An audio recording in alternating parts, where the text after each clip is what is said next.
Good morning बच्चों। हम लोग जो पढ़ रहे थे ऊष्मा और ताप, उसमें हम आगे पढ़ने जा रहे हैं ऊष्मीय प्रसार। तो ऊष्मीय प्रसार में हम पढ़ेंगे ठोस पदार्थ में ऊष्मीय प्रसार, फिर पढ़ेंगे हम लोग द्रव पदार्थ में ऊष्मीय प्रसार, फिर पढ़ेंगे हम लोग गैस में ऊष्मीय प्रसार। तो सबसे पहले हम लोग पढ़ेंगे ठोस पदार्थ में ऊष्मीय प्रसार। इसमें हम लोग तीन चीज़ के बारे में पढ़ेंगे, रेखीय प्रसार गुणांक, दूसरा क्षेत्रीय प्रसार गुणांक और तीसरा है आयतन प्रसार गुणांक। तो सबसे पहले हम लोग पढ़ने जा रहे हैं रेखीय प्रसार गुणांक। किसी वस्तु की लंबाई में वह प्रसार जो वस्तु की इकाई छड़ की लंबाई में 1 अंश सेल्सियस ताप बढ़ाने पर होता है, उसे हम क्या कहते हैं? रेखीय प्रसार गुणांक। इसको हम अल्फा से प्रदर्शित करते हैं।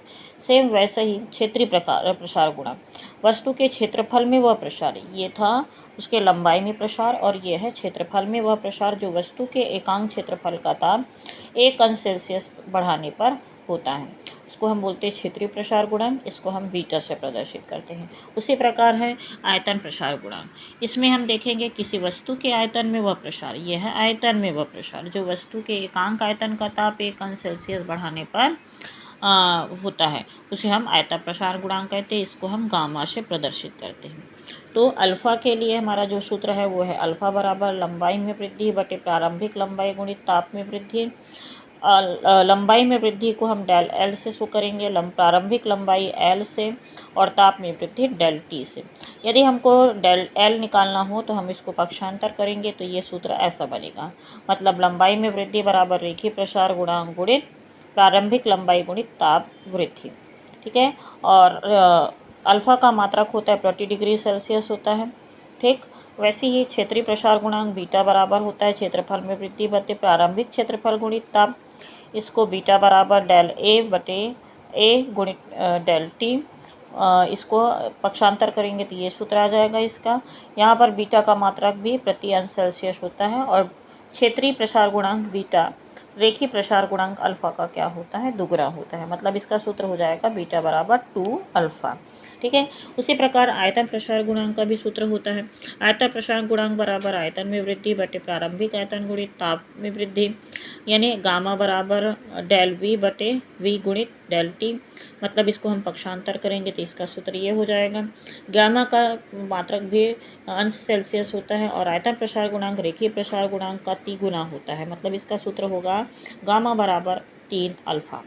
अब हम पढ़ेंगे द्रव में ऊष्मीय प्रसार। द्रव में ऊष्मीय प्रसार में हम ये देखते हैं कि जिस बर्तन में हम द्रव को रखते हैं वो उसी का आकार ले लेता है ना। चाहे वो गोल बर्तन में तो गोल आकार लेगा, लंबाई में हो तो लंबा आकार ले लेगा, तो वो उसी का आकार ले लेता है। ठीक है। जब हम उसमें कोई चीज़ को, कोई पदार्थ को यदि गर्म करते हैं तो सबसे पहले बर्तन में प्रसार होता है, फिर उसके बाद उसके अंदर रखे हुए पानी या द्रव में प्रसार होता है, उसको हम बोलते हैं आयतन प्रसार। तो आयतन प्रसार 2 प्रकार से होते हैं, आभासी प्रसार और दूसरा वास्तविक प्रसार। तो हम यहाँ पर एक उदाहरण देख रहे हैं, ये फ्लास्क है। फ्लास्क में हम लोग पानी भरें, पानी भरने के बाद इसको हम क्या कर रहे हैं? गर्म कर रहे हैं। तो जब हम गर्म करते हैं तो सबसे पहले फ्लास्क गर्म होता है, उसके बाद उसके अंदर का पानी गर्म होता है। तो जब फ्लास्क गर्म होता है तो फ्लास्क में प्रसार होता है। जब फ्लास्क में प्रसार होता है तो पानी जो है ऊपर की तरफ चला जाता है, और जब बर्तन में मतलब फ्लास्क में प्रसार होता है तो पानी जो है वो कहाँ चला जाता है? देखो यहाँ पर दिया हुआ है, गर्म करने पर सबसे पहले ऊष्मा फ्लास्क को मिलती है और जिस कारण फ्लास्क क्या हो जाता है? फैल जाता है और पानी का स्तर क्या हो जाता है? नीचे गिर जाता है। उसके बाद ऊष्मा द्रव को मिलती है, मतलब जो पानी भरा हुआ है उसको मिलेगी और वह फैलने लगता है, जिस कारण द्रव का तल क्या हो जाता है? फिर ऊपर उठने लग जाता है, क्योंकि पानी में प्रसार होने लग गया। बर्तन में जब प्रसार होता है तो पानी नीचे आ जाता है और पानी उसके अंदर भरे हुए द्रव में प्रसार होता है तो पानी जो है वो क्या हो जाता है? ऊपर उठता है। ठीक। उसके बाद हम लोग देखेंगे कि ठंडी के दिनों में जो ठंडे प्रदेशों के जलीय जीव जो है सुरक्षित रहते हैं। वो भी क्यों रहते हैं? इसका भी कारण होता है क्योंकि पानी की ऊपरी सतह का जो ताप है 0 अंश सेल्सियस से कम भी रहेगा, तब भी नीचे का जो है वो 4 अंश डिग्री सेल्सियस रहता ही है। इसलिए अंदर का जो जीव है तो वो सुरक्षित रह जाता है। उसके बाद हम पढ़ेंगे गैसों में ऊष्मीय प्रसार। गैसों में ऊष्मीय प्रसार के लिए हम ये देखेंगे कि गैसों का प्रसार ठोस व द्रवों की तुलना में सबसे ज़्यादा क्या होता है, अधिक होता है। गैसों में भी द्रवों की तरह है, केवल आयतन प्रसार संभव है। ये दो प्रकार के होते हैं, पहला नियत दाब पर, तो दूसरा नियत आयतन पर। नियत दाब पर गैस का ताप बढ़ाएंगे तो गैस का आयतन क्या होता है, बढ़ता है। और नियत आयतन में जब नियत आयतन है तब गैस का ताप बढ़ाते तो गैस का दाब क्या हो जाता है, बढ़ता है। दोनों एक दूसरे के अपोजिट है।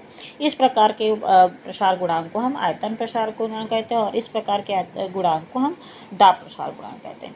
इसके लिए उदाहरण है प्रेशर कुकर। जब हम प्रेशर कुकर हमारा जो है प्रेशर कुकर जो है निश्चित आयतन का होता है, चाहे वो 2.5 लीटर का हो, 3 लीटर का हो या 5 लीटर का।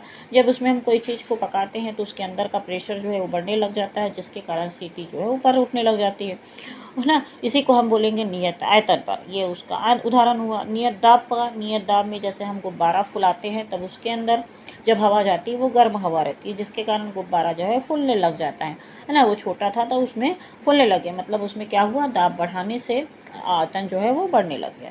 तो वो था नियत दाब पर।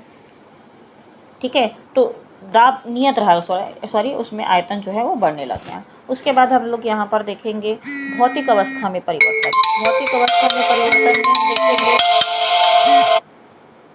भौतिक अवस्था में परिवर्तन में देखेंगे ऊष्मा मिलने पर पदार्थ की अवस्था एक रूप से दूसरे रूप में परिवर्तित हो जाती है।